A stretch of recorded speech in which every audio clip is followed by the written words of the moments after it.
अस्सलाम वालेकुम नाज़रीन, मैं हूँ एक नई किस्त के साथ एक नए प्रोग्राम के साथ मुदस्सिर मकबूल और मेरे साथ मौजूद हैं सहाफ़ी दानिश्वर अदीब जनाब ज़हद अली खान साहब। आइए बात करते हैं इनसे। असर वो कहावत है आ बैल मुझे मार, आपने सुनी होगी। जी जी बल्कि बिल्कुल। मुझे तो लगता है लिखी भी आपने होगी। शहबाज शरीफ साहब ने वज़ीर आज़म बनने के शौक़ में, अचकन पहनने के शौक़ में बैल को कहा कि आप मुझे मार। अब बैल उसे मार रहा है। जी जो पाकिस्तान के हालात पिछली हुकूमत तकरीबन ख़राब कर चुकी थी और जिस नहज की तरफ जा रहे थे हालात, वो तो जा ही रहे थे। अब ये उसी घोड़े पे आके बैठ के और उसी तरफ चल पड़े हैं। अब सारा का सारा इल्ज़ाम मेरे ख़्याल में जो अगर ये साल 1.5 साल कंप्लीट कर जाते हैं, मैं तो चाहता हूँ कि ये करें हमेशा के लिए, बेड़ा गर्क हो इनका। आप नहीं चाहते? खैर नहीं, मैं तो किसी को भी नहीं चाहता। मैं तो ये भी नहीं चाहता था कि इमरान खान साहब को हटाया जाए। तो सर, अब इसको आप कैसे देखते हैं कि शहबाज शरीफ साहब हुकूमत को संभाल पाएंगे? क्या जो वोटर्स हैं उनको ये तसल्ली दे पाएंगे कि ये सारा कुछ तो पाकिस्तानी अवाम की याददाश्त तो बड़ी कमज़ोर है। उन्होंने भूल जाना है कि 3.5 साल इमरान खान ने हुकूमत की है और साल इन्होंने की है। उन्होंने कहना आपने हुकूमत की, छोड़ी तो आपने है। अरे नहीं, वो आवाम को तो कुछ कहने की ज़रूरत ही नहीं है। उन्हें तो सुबह से शाम तक गुमराह कुन प्रोपेगेंडे के ज़रिए एक जहर भर दिया गया है और दौला शाह के चूहे बना दिया गया है। और आवाम को तो मैं मुर्दे इल्ज़ाम ठहराता ही नहीं। आपने कहा शहबाज शरीफ साहब आ बैल मुझे मार, चलें इस मिसाल को मैं थोड़ी सी वजाहत कर देता हूँ कि वो एरिना में उतर गए बग़ैर लाल रुमाल लिए। इसकी वजाहत करते हैं सर, ज़्यादातर तो समझ नहीं। अब या तो बैल को बाहर निकालें या ख़ुद बाहर निकलें। इज़्ज़त इसी में है।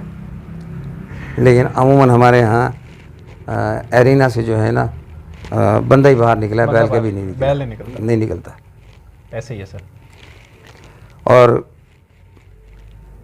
पिछली हुकूमत को हटाना भी गलत था और इस हुकूमत के ख़िलाफ़ एहतजाज भी गलत है।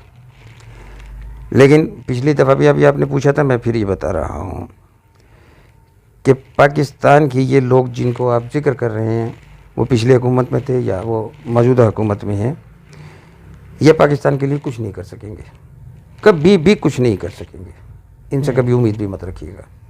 उम्मीद आपने ये करनी है कि अगर ये कुछ करना चाहते हैं तो ये पाकिस्तान के निसाब को बदलें, पाकिस्तान की मीडिया को आज़ाद करें, पाकिस्तान में आईनी इस्तसनियात को ख़त्म करें, जिसका जो मकाम है उसको उस मकाम पर लेकर आएं और सिविलियन बालादस्ती यानी मेरी और आपकी इज़्ज़त को बहाल कराएं। आपका माली जो मसला है वो आपके अल्ल तल्लों की वजह से है। ऐसे ही है सर। रिसेंटली मैंने खबर सुनी 7.5 करोड़ रुपया शहबाज शरीफ साहब ने लगा दिया स्विमिंग पूल पे, क्या दुरुस्त है? नहीं, मैंने नहीं सुना और मैं तस्दीक और तरदीद भी नहीं कर सकता। ये तो 7.5 करोड़ तो कुछ भी नहीं है। इससे ज़्यादा भी लगा सकते हैं कोई भी। शहबाज शरीफ साहब ही नहीं, और शहबाज शरीफ तो चले इस मुल्क का वज़ीर आज़म है, इमरान खान साहब तो इस मुल्क के वज़ीर आज़म थे। इस मुल्क का तो पटवारी जो है वो इससे ज़्यादा लगा सकता है उस पर। दुरुस्त। आपका निज़ाम उस जगह पर, यानी पाकिस्तान को बर्बाद करना था, पाकिस्तान को बर्बाद कर दिया गया। ये था मुख्तसर सी कहानी इस मुल्क की। ऐसे ही सर, अनफॉर्चुनेटली ऐसा ही हुआ है। और जो अल्लाह करे कि जिस तरह आप कह रहे हैं कि अच्छे लोग आएँ, जो बालादस्ती की बात करें, जो इस्तिस्ना है उसको ख़त्म करें, लेकिन ज़्यादातर देखा यही है कि जो इस्तिस्ना को ख़त्म करने की बात करते हैं वो खुद ख़त्म हो जाते हैं। जी, लेकिन अब मैं ये समझता हूँ कि हम सबको अपने बच्चों की जहन साजी करनी पड़ेगी।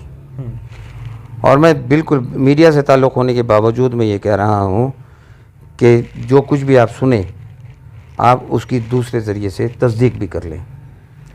सोशल मीडिया पे जो कुछ आ रहा है उसकी भी तस्दीक कर लें।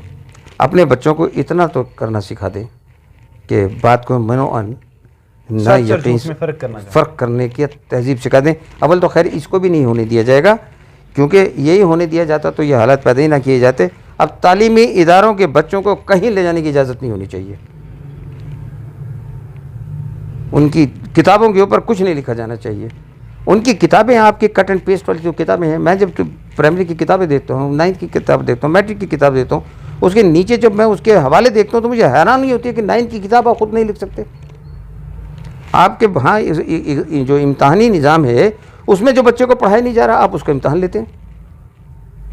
यानी बच्चे ने 12 साल की तालीम हासिल की, उसने इंट्री टेस्ट के बारे में कोई चीज़ पढ़ी नहीं है, उसका इंट्री टेस्ट लेते हैं आप। यूनिवर्सिटी ने पूरे 16 साल बच्चा पढ़ लेता है, यूनिवर्सिटी खुद गेट टेस्ट की कोई एक सब्जेक्ट नहीं है 16 साल की तालीम में किसी सब्जेक्ट में, लेकिन उसे आगे एमफिल में दाखिले लेना है या पीएचडी में दाखिले लेना है तो उसे गेट पास करना है। कोई स्पेशल गेट है, कोई फलां गेट है, कोई फलां गेट है, पैसे कमाने का जरिए। देखिए ये पाकिस्तान के साथ मैं ये कह रहा हूँ, इस्लामिया जमहूरिया पाकिस्तान का नाम मुझे नहीं सूट करता, इसको सिर्फ पाकिस्तान कर दें, ना ये इस्लामिया है ना ये जमहूरी है। ये शहबाज शरीफ साहब या इमरान खान साहब सिर्फ इतना भी कर देना, मैं समझता हूँ कि वो पाकिस्तान का हक अदा कर गए। बाकी तो आप बहस को छोड़ दीजिए, सिर्फ धोखा, सिर्फ झूठ, सिर्फ फरेब ऐसे इस कौम के बच्चों के साथ, स्कूलों से लेकर यूनिवर्सिटी की सतह तक और ऐवानों से लेकर हमारे सरकारी दफातर तक सिर्फ कौम को से झूठ बोला जाता है, धोखा दिया जाता है। ऐसे इसके अलावा सर इसके अलावा कुछ नहीं है। पाकिस्तान सिर्फ शराब है, धोखा है। ये अगर अभी आवाम अपने बच्चों को सोचना नहीं सिखाती तो मैं उन्हें कुछ नहीं कह सकता। मैं जिम्मेदार नहीं समझता इमरान खान साहब को, मैं जिम्मेदार नहीं समझता किसी और जमात को। सर जो डेवलपमेंट ऑफ माइंड है या एवोल्यूशन ऑफ माइंड है वो ज़्यादातर आती है जो यूरोपियन कंट्रीज़ ने या डेवलप ममालिक ने जो तरीका इख्तियार किया वो अपने बच्चों की तालीम और तरबियत का, वो क्रिटिकल थिंकिंग है जी। एक नए तरीके से बच्चों को जो है ना वो सीखना है, उनको बताना है कि आपने चीज़ों को एवेलुएट कैसे करना है, आप चीज़ों को परखना कैसे है।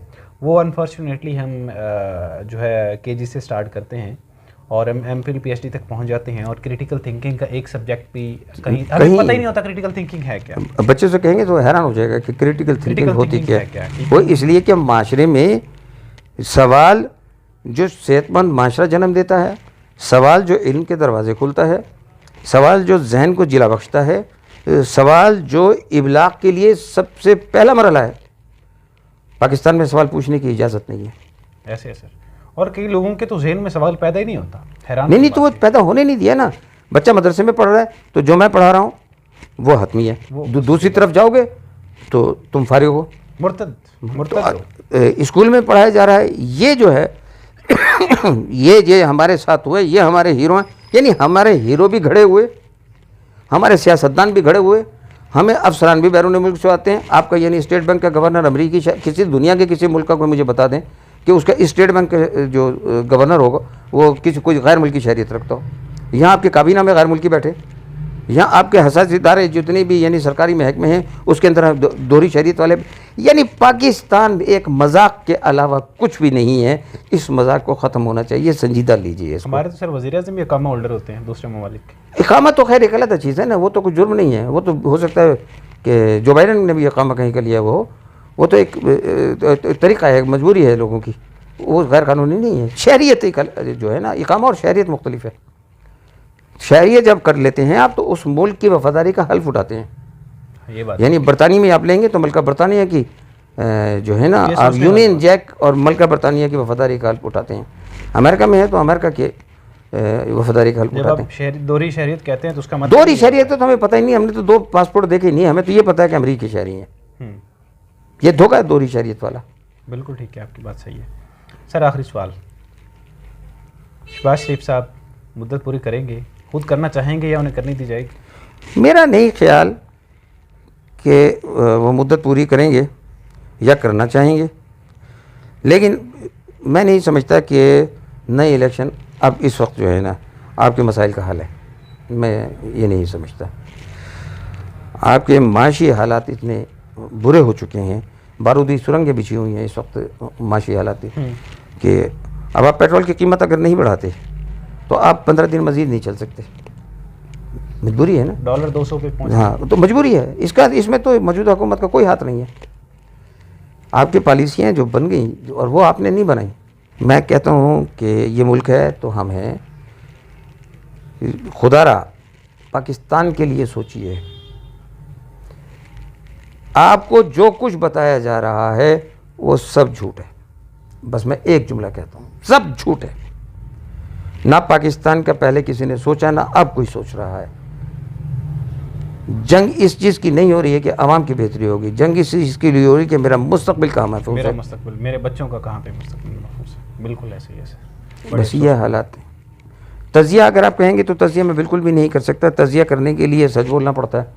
सच की पाकिस्तान में वो कीमत है जो मुझ जैसा कमज़ोर और बुज़दिल आदमी अदा नहीं कर सकता। नहीं सर, आपने जितना सच बोल दिया है इशारों के नायों में, इतना ही काफ़ी है। और इतनी भी लोग कम हिम्मत करते हैं सच बोलने की, और उसकी जो कीमत वो अदा करनी पड़ती है जो कि बहुत ज़्यादा है। हम कीमत अदा नहीं कर सकते, हम इतने ही सच पे इक्तफ़ा करेंगे फ़िलहाल। और ऐसे इशारों के नायों में अपनी ऑडियंस को, अपने नाज़रीन को बताते रहेंगे पाकिस्तान की असल सूरत हाल। उन्हें ये सोचने पे कम से कम हम एक स्टिमुलस प्रोवाइड करते रहेंगे कि सोचें, सच को तलाश करें, सच जानने की कोशिश करें। अपना ख्याल रखिएगा। सोनी धरती अल्लाह रखे, कदम कदम आबाद तुझे। आमीन। वस्सलाम।